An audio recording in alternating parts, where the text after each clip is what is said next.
Ya, kita harus mendudukan hal ini seobjektif mungkin, tidak hanya terbatas dengan undang-undang. Bang Lusius, kalaulah memang perspektif Hakim MK saya tidak tahu, bahkan juga ada undang-undang, kita melihat dari sisi kuantitatif, gap ini terlalu jauh. Tapi apakah 100.000 kecurangan atau 1 juta kecurangan tidak bisa kita anggap itu menjadi sebuah kecurangan, jadi ya sudah diindahkan saja karena tidak merubah hasil, begitu? Betul. Ya, saya kira sih mungkin pelajaran penting dari proses yang sedang ingin kita tunggu di Mahkamah Konstitusi ini, itu dia pendidikan politiknya gitu ya. Bahwa kalau nanti mereka yang menggugat ini berhasil membukti atau menunjukkan lah ya bukti-bukti kecurangan itu, tentu baik untuk pendidikan politik, terutama soal perbaikan sistem pemilu kita ke depan gitu ya. Tapi saya kira kita nggak bisa kemudian menghubungkan proses sengketa di MK ini dengan misalnya kualitas para calon gitu ya. Ini kan bicara di akhir kita nih, di hilir gitu ya. Padahal bicara soal kualitas calon baik di presiden, wakil presiden maupun di DPR itu bicara input di awal gitu ya. Bagaimana proses seleksi di pembukaan hajatan pemilu ini. Saya kira itu yang penting saat kita mau melihat soal kualitas gitu ya. Tapi kalau bicara soal sengketa di MK ini, saya kira ini bagian paling ujung dari proses yang sekian lama kemudian terjadi di partai politik. Jadi menghubungkan ini kemudian dengan misalnya kualitas parlemen ke depannya, saya kira sih sulit gitu ya. Walaupun saya kira tetap penting kita menunggu apa yang terjadi di MK. Seperti yang saya katakan tadi gitu ya. Kalau tadi Bang Margarito sudah mengatakan bahwa sulit sekali untuk melihat kemudian proses di MK ini bisa lebih jauh dari perkara soal hal-hal yang terkait dengan kuantitatif gitu ya. Tapi kan ada janji atau di salah satu paslon itu ada juga mantan hakim MK gitu ya. Yang mungkin bisa memberikan petunjuk ada jalan di MK yang bisa kemudian menguji atau menguntungkan mereka bicara soal kualitas penyelenggaraan pemilu. Saya kira itu yang menjadi penting untuk kita tunggu sih dari proses di MK ini. Pak Marwara, boleh dong diceritakan berdasarkan pengalaman Bapak ketika ada kasus sengketa pilpres seperti ini atau juga pemilihan legislatif, apa sih yang dicek untuk membuktikan bahwa yang mereka laporkan ini benar-benar ada kecurangan? Seperti apa? Ya, saya kira seperti biasa di dalam hukum acara seperti itu, kalau ada orang mendalilkan bahwa hukum acara di dalam undang-undang MK maupun peraturan-peraturan Mahkamah Konstitusi tentu melalui bukti-bukti. Apakah itu bukti surat, apakah itu bukti saksi dan bukti ahli. Bukti surat bisa jadi juga dokumen dari seluruh Indonesia yang menyangkut C1 menjadi dasar daripada perhitungan rekapitulasi dan lain sebagainya. Tetapi sebenarnya saya ingin juga beralih sedikit Mbak Caca, perbedaan paham kita barangkali dengan Pak Margarito dan Lucius tadi, bahwa sesungguhnya apa yang dikatakan bahwa MK itu hanya mahkamah kalkulator, inilah justru yang harus ditentang. Karena apa? Karena konstitusi menyatakan bahwa pemilu itu dilaksanakan secara jujur dan adil, dan kemudian yang mengawasi atau melakukan atau meminta akuntabilitas daripada penyelenggara dalam hal itu adalah Mahkamah Konstitusi untuk melihat dari semua checklist dan parameter untuk diaudit apakah mereka benar. Dan kalau saya mengatakan tadi mustahil, tentu saja kalau itu pendekatan dengan selisih besar seperti itu dari sudut kuantitatif. Tetapi biasanya bahwa pemohon akan mendalilkan pelanggaran melalui struktur yang digunakan pemerintahan atau penyelenggara, kemudian ada sistem yang dipakai yang tadi itu sudah berbulan-bulan ini muncul, apa yang dikatakan menggunakan bansos sebagai satu bagian dari sistem pemenangan yang pasti kalau jumlahnya itu masif, hasil pasti masif. Oleh karena itu dia tidak melihat angka nanti, sebab semua proses akan mempengaruhi hasil itu. Dalil itu kalau salah proses akan salah hasil, maka tidak akan melihat nanti berapa selisih itu. Tetapi kalau proses itu salah dan sistem yang digunakan bisa dibuktikan masif, itu yang menjadi persoalan pokok sekarang.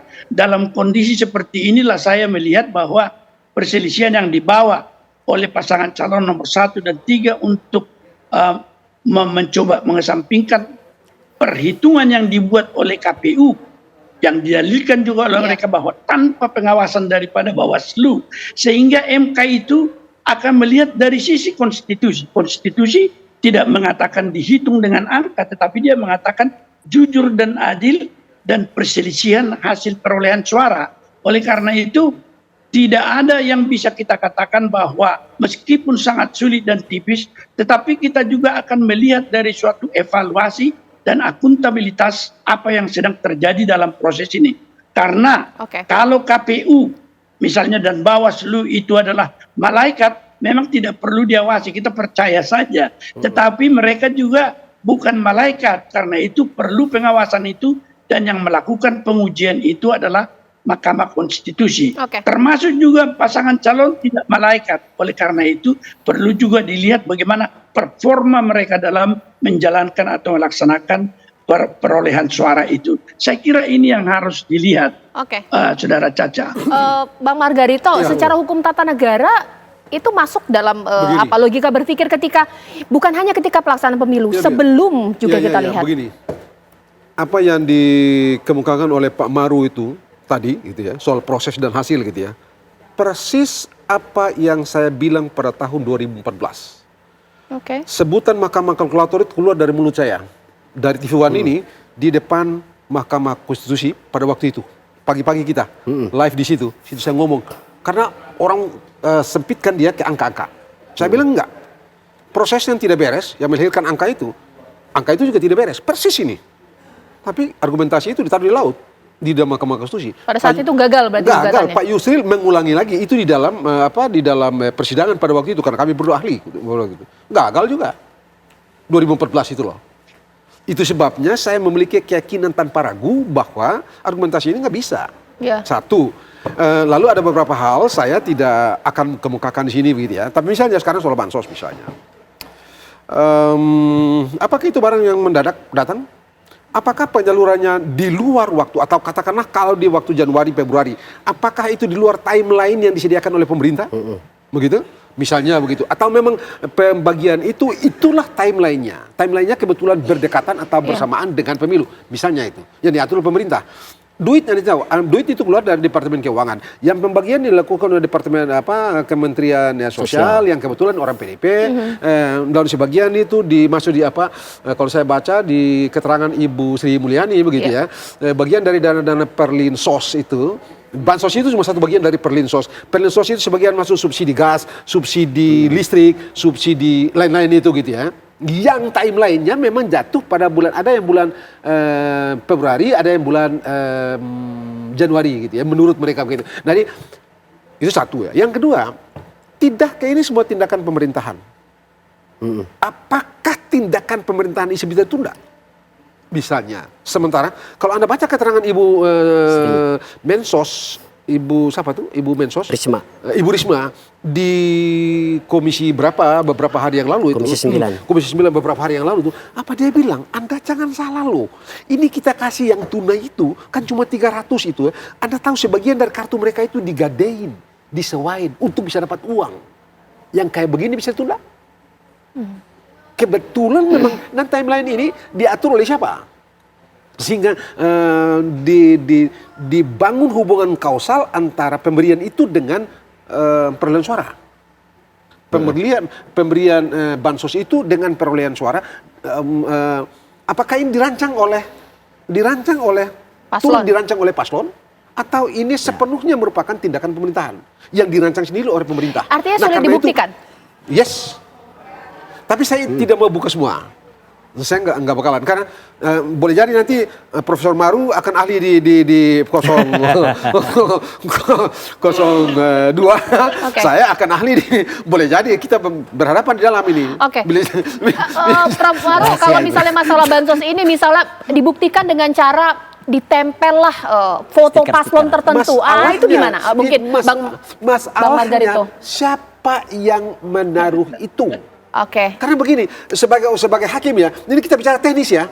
Anda curang, di mana, kapan, oleh siapa, bagaimana bentuknya, mesti ditaruh. Tadi beliau bilang tadi dalam hukum acara dan itu universal, dan universal itu ya. Pak Maru, siapa yang mendalilkan dia mesti buktikan.